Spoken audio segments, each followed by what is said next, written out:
Halo semuanya, saya Shirley. Saya Gita. Selamat datang di Ruang Tamu.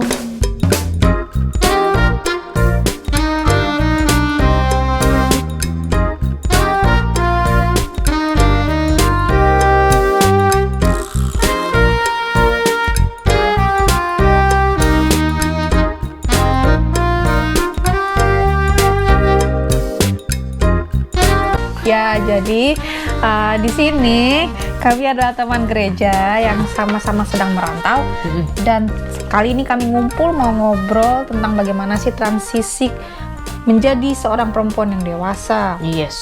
Karena seperti yang kita tahu, menjadi dewasa itu tentunya diiringi dengan rasa canggung dan juga kesepian. Iya, dan banyak tantangan hidup yang semuanya datang bersamaan gitu, mulai dari untuk cari jodoh, lalu cari kerja, dan ini semua sering bikin kita kayak hilang arah, disorientasi gitu. Nah, cuma kamu nggak sendirian, karena di sini kita akan jujur-jujuran membahas tentang tantangan hidup ini gitu.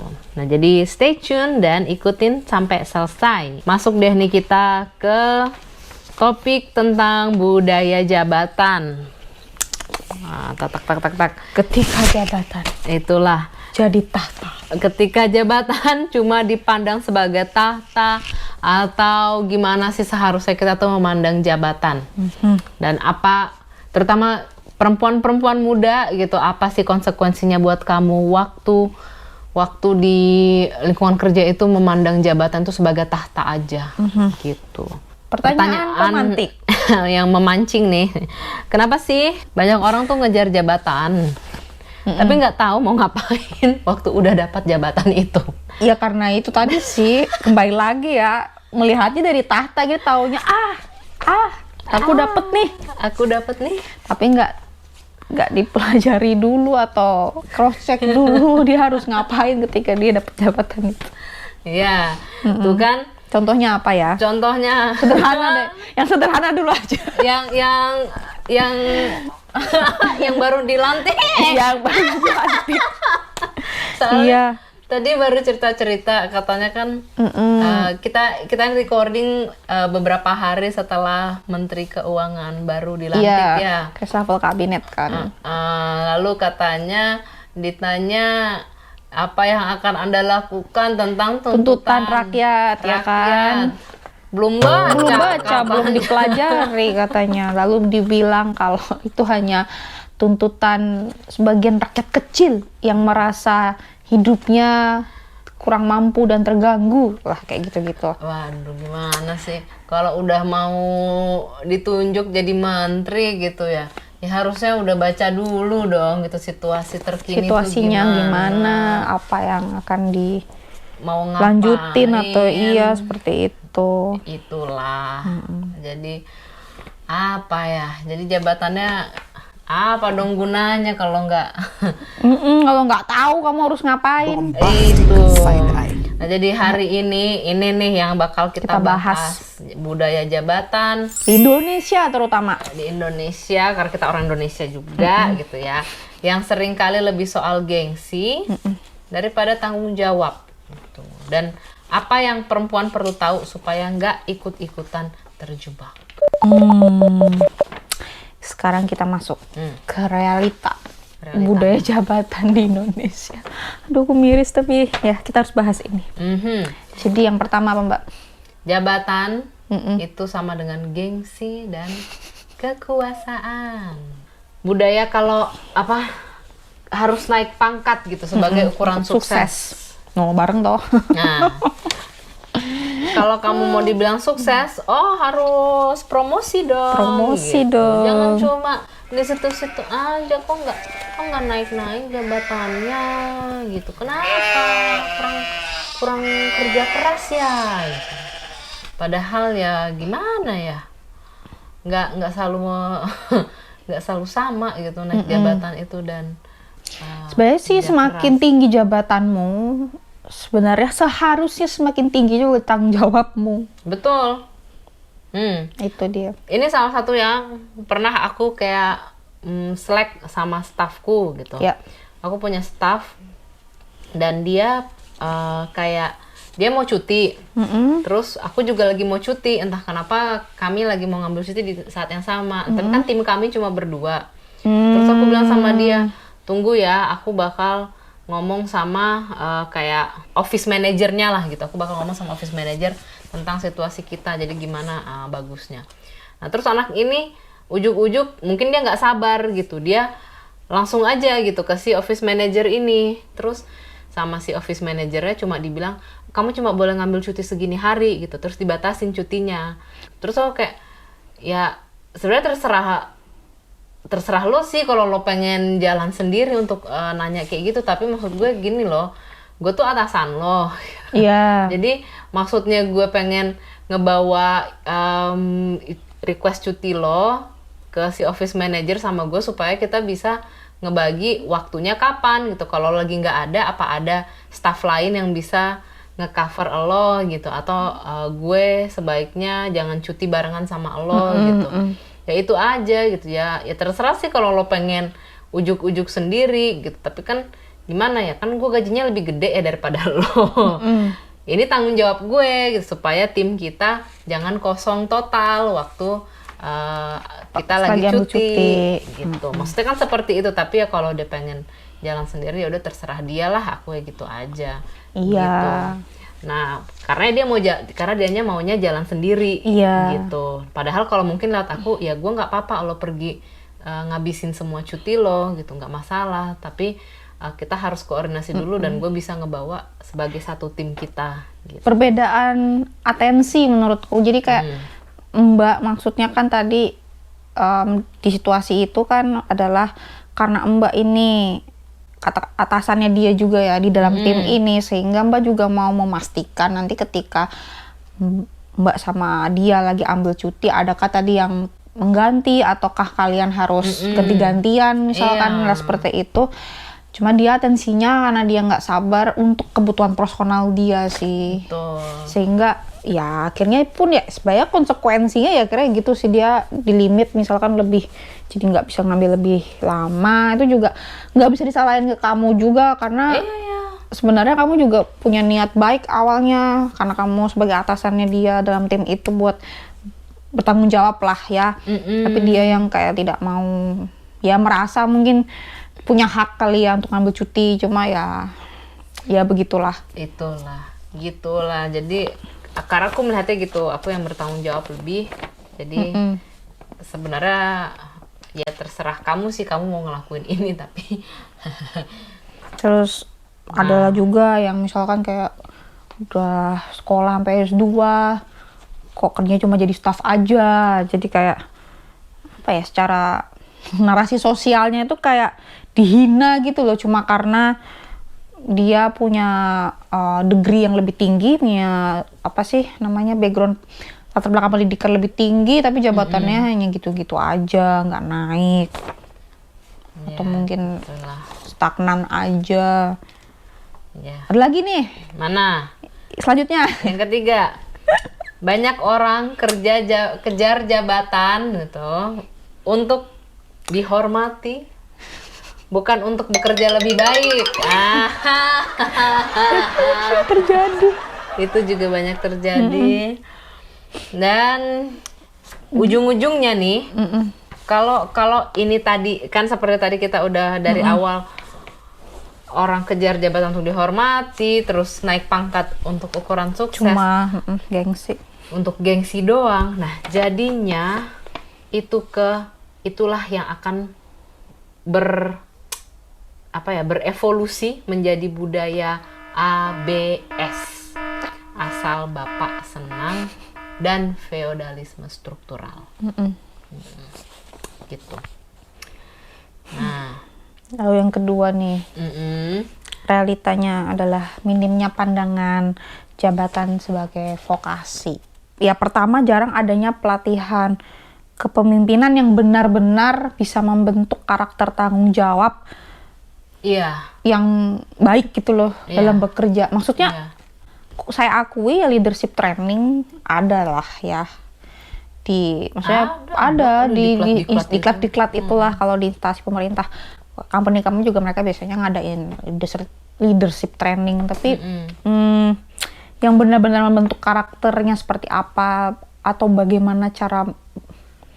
Karena kembali lagi sih, kadang ketika sudah bekerja ada unsur-unsur faktor lain yang mungkin ketika training itu tidak dijelaskan, ada itu kayak unsur-unsur faktor politik, senioritas yang mungkin ketika training itu tidak terlalu ditekankan kalau kamu nanti akan menemui situasi seperti ini loh, apa yang harus kamu lakukan sebagai seseorang yang mempunyai karakter bertanggung jawab yang baik gitu loh, sehingga ketika kamu dipercayakan jabatan, posisi, kamu bisa mempergunakannya dengan tanggung jawab seperti itu.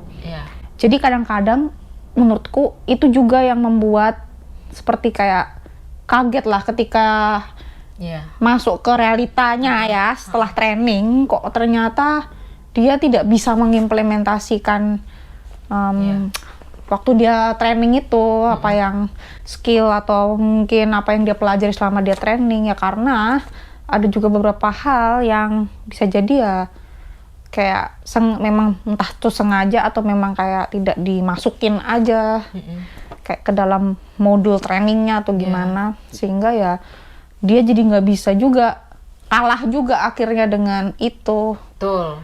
Itulah ya sih, dikat-dikat kepemimpinan itu kebanyakan cuma ngomongin sosmed. Iya, jadi kadang-kadang atau enggak kayak pelatihannya kayak apa sih Mbak namanya, sosialisasi, bukan betul. Bukan kayak kita membuat situasi, misalnya kita kayak semacam FGD, apa sih, forum group discussion yang atau simulasi gitu, yang langsung kita kayak mengasah juga kita ketika menghadapi yang sesungguhnya seperti apa. Yes. Kalau kayak gitu bisa apa ya kita sih berharapnya kalau trainingnya seperti itu ya hasil trainingnya juga outputnya tuh ya mereka bisa mengimplementasikan. Nah cuma kalau modelnya kayak hanya kayak sosialisasi atau mungkin hanya ngasih tahu nih bisa lewat ini, bisa lewat itu kuliah, ya kayak semacam seminar tapi tanpa ada discussion dan mungkin bagusnya juga harusnya ada simulasinya kayak tadi ya sama aja sih. Balik ya bakal berdup lagi gitu loh. Betul. Nyebelinnya itu. Nah itulah makanya jadinya naik jabatan cuma buat naik power, tapi nggak naik tanggung jawab. Iya. Gitu, karena itu tadi lagi nggak benar-benar dilatih untuk berpikir. Untuk sebagai pemimpin. Ya terus ada juga ya karena minimnya pandangan mempunyai jabatan tapi sebagai vokasi ini ya tadi ya jadi ya dapat gaji fasilitasnya naik tapi ya pelayanannya gitu-gitu aja, bahkan berkurang, bahkan nol juga. Bahkan kalau mentalitasnya itu seringan gini, kalau dia udah punya jabatan ya dia mikirnya aku kan punya staff gitu. Iya. Staff gue yang kerjain, gue terima jadi. Itu juga sih. Itu yang salah lah gitu. Lalu Mbak di organisasi jadinya promosi itu berdasarkan loyalitas atau senioritas dan bukan kapasitas. Bukan potensi. Nah ini yang kita ada temukan. Data statistik. Data statistiknya. Kalau ini data statistiknya yang nyebut bahkan dari Wakil Menteri Pendayagunaan Aparatur Negara dan Reformasi Birokrasi. Itu di tahun 2013 diakui bahwa promosi di birokrasi sering didasarkan pada senioritas, pangkat dan politik bukan kompetensi. Bahkan itu sekitar 75 sampai 78%. Lebih dari setengahnya. 3/4 ya. Bahkan 3/4 itu di daerah masih digerakkan sama politik dan afiliasi personal. Ya ujung-ujungnya ya nepotisme, kolusi gitu. Jadi inilah yang yang bikin nggak nggak berkembang kan, jadinya ada orang yang bagus yang sebenarnya layak untuk jadi untuk terima promosi, tapi terus nggak dikasih promosinya, malah yang dipilih yang dikenal personal. Lalu realita yang ketiga nih, dampaknya pada perempuan. Dampaknya itu adalah jadinya itu ya, perempuan itu dianggap kurang layak karena takut cuti, takut hamil, dan dianggapnya mudah emosional, hormonal, nyebelin banget, perubahan hormon jadi emosional. iya. Terus ya dianggapnya kalau perempuan itu kalau dapat jabatan terus malah dicurigai, kayak oh deket ya sama atasan. Walaupun sebenarnya faktanya ya juga jadinya banyaknya ya gitu ya. Sebenarnya sih, karena ya gitu tadi sih, karena dianggapnya kayak tahta. Iya, jadi nggak yang dilihat bukan kompetensi, bukan etos kerjanya, tanggung jawabnya yang bener, yang udah dia pupuk lah dari bawah katakanlah gitu, tapi justru yang kayak gitu tuh malah nggak naik intinya gitu. Betul. Ini aku jadi teringat ini ngomongin soal kolusi dan nepotisme ini. Ya di tempat Mbak dulu. Kita tahu sebenarnya ada lowongan untuk sebagai staff. Terus aku ya kenal sama orang Indonesia yang di sini gitu. Aku bilang ini ada lowongan ini sebenarnya. Terus begitu ya, oke aku coba. Dia kirim CV. Terus dibilang nggak ada lowongan, dibilang gitu. Belakang setelah aku ini ternyata udah ada orang yang mau dipilih. Oh, udah punya kandidat. Udah ada kandidat yang mau diambil. Tapi bukan dipilih berdasarkan CV ya, atau berdasarkan pengajuan aplikasi. Jadi orang yang mau diambil kandidat ini kan minimal pendidikan kan S1 ya di situ. Nah si beliau ini dia belum S1. Jadi disuruhlah ngambil S1 dari UT gitu. Terus ditungguin lah sampai dia lulus dari UT, baru dibuka pembukaan untuk staff itu. Baru dia apply, terus ya udah dia yang diambil gitu. Tapi jadinya gitu, yang dibilang open recruitment sebenarnya nggak benar-benar open gitu. Sebenarnya udah ada di belakang itu udah ada permainan lah. Iya, gitu. Jadi teman-teman kalau pernah mengalami kayak kok perasaan aku yang aku kayak ngerasa aku nih cocok banget untuk dapat kerjaan ini sebenarnya, tapi kok aku nggak dapet gitu. Jangan terlalu berkecil hati, jangan patah semangat. Ya bisa jadi ya kamu pun mengalami ada yang terjadi seperti ini. Karena ini terjadi, ini aku yang saksikan sendiri gitu. Gitu ya. Lalu juga ada tekanan ganda, jadi kayak perempuan itu kalau punya jabatan harus maskulin biar dianggap tegas, tapi disuruh juga tetap feminin supaya nggak dibilang galak.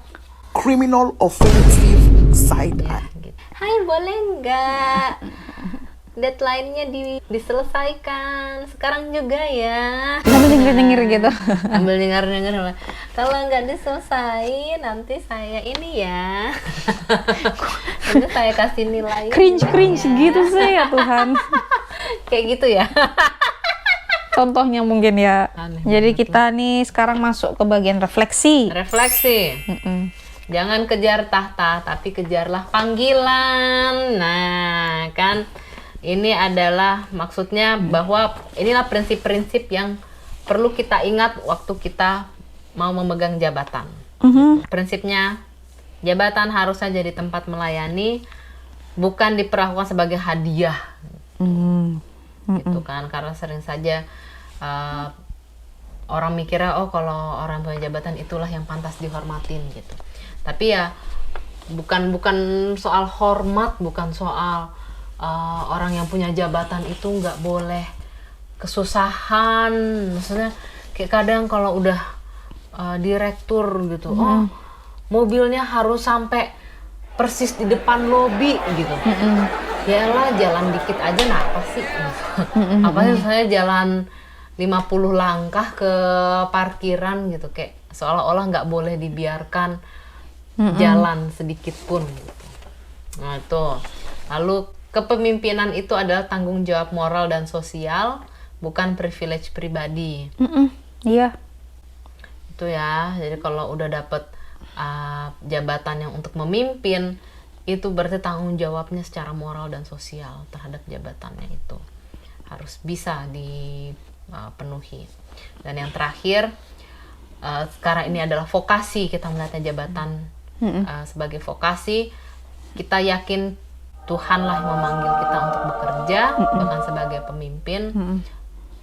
Jadi kita jangan menggunakan itu untuk kepentingan diri sendiri, karena pada akhirnya itu adalah vokasi yang Tuhan percayakan untuk kita. Jadi harus kita usahakan dengan benar gitu. Dan kalau kita memandangnya sebagai vokasi, ketika saatnya jabatan itu harus selesai di kita, diambil dari kita, kita pun juga sudah rela. Maksudnya kayak ya memang kita ini kemarin memang dikasih jabatan, ya memang waktunya kita saat itu melayani. Soalnya kalau dilihat dari tahta doang kan malah berusaha mempertahankan sebisa mungkin, selama mungkin 100 kan. tahun nggak bisa. Kayak gitu. Jadi itu.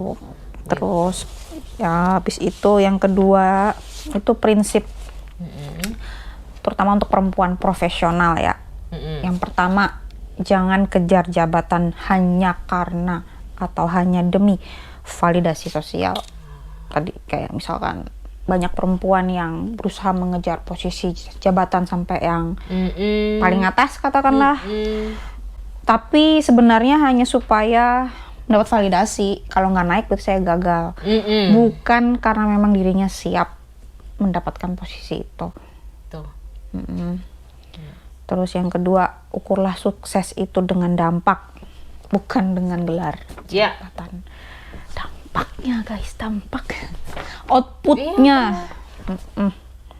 Bikin lingkungan kerja itu jadi lebih baik nggak? Dengan keberadaanmu itu bikin kerjanya jadi lebih bagus atau enggak? Apa kontribusimu dalam suatu tim? Paling kecil ya tim.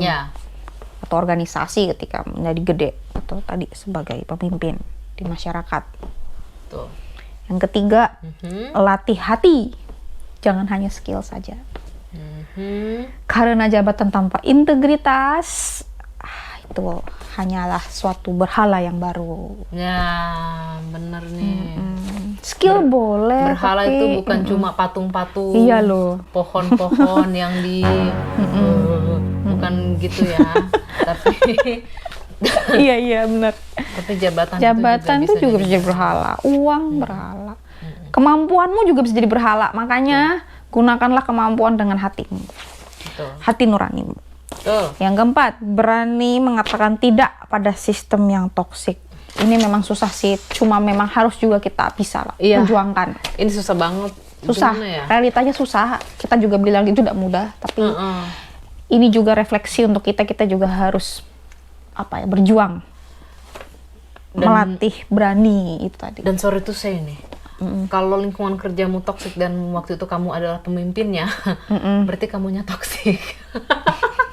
Sistem karena dari sistem mau nggak mau pemimpinnya juga dia punya andil besar lah dalam sistem itu. Seperti itu.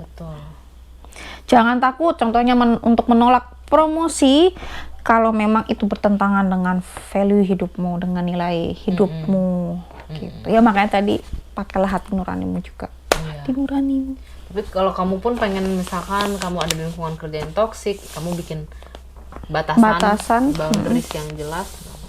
Ini aku nggak terima perlakuan seperti ini gitu. Batasan. Jadi nggak usah temenan aja sama kolega-kolega gitu. Lalu yang terakhir, bangun jaringan bukan untuk menjilat, tapi untuk membangun ekosistem yang sehat. Iya, itu loh. Gitu. Itu loh. punya komunitas, punya jaringan, punya relasi dengan kolega-kolega. Tapi bukan buat menjilat-jilat. Bukan buat menjilat-jilat dan bukan untuk menjatuhkan kolega lain. Misalkan, ayo kita omongin si kolega yang ini. Dia nih gak bagus. Gitu. Bukan kayak gitu. Ya, gitu deh. Jadi kita udah ini nih untuk recapnya lagi nih. Tadi karena budaya jabatan itu kan sayangnya gitu ya di negara kita, terutama dengan fenomena yang belakangan ini terjadi, itu kayaknya menunjukkan banget perspektif tahta, bukannya vokasi. Karena para pejabat juga kurang berempati terhadap masyarakat, justru mikirnya masyarakat emangnya tahu apa sih gitu kan. Mereka begitu karena mereka merasa hidupnya terganggu. Mereka merasa itu hak mereka untuk hidup nyaman, senyaman-nyamannya gitu kan. Padahal masyarakat yang lain banyak yang masih kesusahan, banyak yang bahkan belum bisa makan 3 kali sehari gitu. Jadi itu yang kita perlu perlu kritisi, tapi juga kita pun merefleksi gitu ke lingkungan sekitar kita. Kita pun juga kalau punya jabatan melihat itu tanggung jawab yang Tuhan percayakan sama kita. Itu deh. Ya. Jadi tadi juga yang terakhir kita itu dipanggil bukan hanya untuk naik, tapi juga untuk bisa mengangkat orang lain. Di sini mengangkat tuh ya kita melayani nih mereka, mengangkat derajat hidupnya yang membutuhkan, bisa kita bantu seperti itu. Gunakanlah tanggung jawab kita gitu loh ketika kita mempunyai suatu jabatan yang lebih tinggi dan kita punya change-nya, kesempatan untuk bisa menggunakannya untuk melayani seperti itu. Nah, ada ayat Alkitab ini, Mbak. Nih. Nah, karena kita merujuk ke ayat Alkitab dari Markus pasal 10 ayat 43 sampai 45. Tidaklah demikian di antara kamu.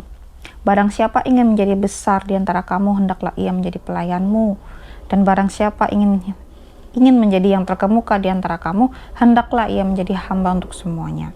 Karena anak manusia juga datang bukan untuk dilayani, melainkan untuk melayani dan untuk memberikan nyawanya menjadi tebusan bagi banyak orang. Itulah. Nah, jadi ini adalah perkataan Tuhan Yesus ke murid-muridnya. Jadi ingat, jabatan itu bukan untuk minta dilayanin seperti tadi, mobilnya harus benar-benar persis di depan pintu lobi gitu, bukan kayak gitu. Tapi justru kalau menjadi pemimpin harus mau melayani, mengayomi ke yang di bawahnya. Iya. Ya. Jadi nggak kerasa kita sudah di penghujung episode ini. Iya deh. Jadi untuk siapapun yang mau menonton kembali episode sebelumnya dan biar nggak ketinggalan episode yang akan datang nanti, jangan lupa untuk subscribe kanal Ruang Tamu ya. Yes. Dan kalau kamu belajar sesuatu yang baru, ingat di like episode ini, Terus komentar juga dong gitu, komentar tentang budaya jabatan. Apa budaya jabatan yang baru kamu alamin, yang kamu ngerasa ini nih aku paling nggak setuju, budaya jabatan ini nih aku paling nggak suka gitu. Sebutin deh di kolom komentar, terus nanti kita bisa bahas gitu. Karena suara kamu akan kami dengar. Jangan lupa juga di-share. Ya, share ke teman-teman yang lain. Ya. Jadi sampai ketemu di episode selanjutnya. Kita akan ngobrol topik yang gak kalah seru hanya di Ruang Tamu.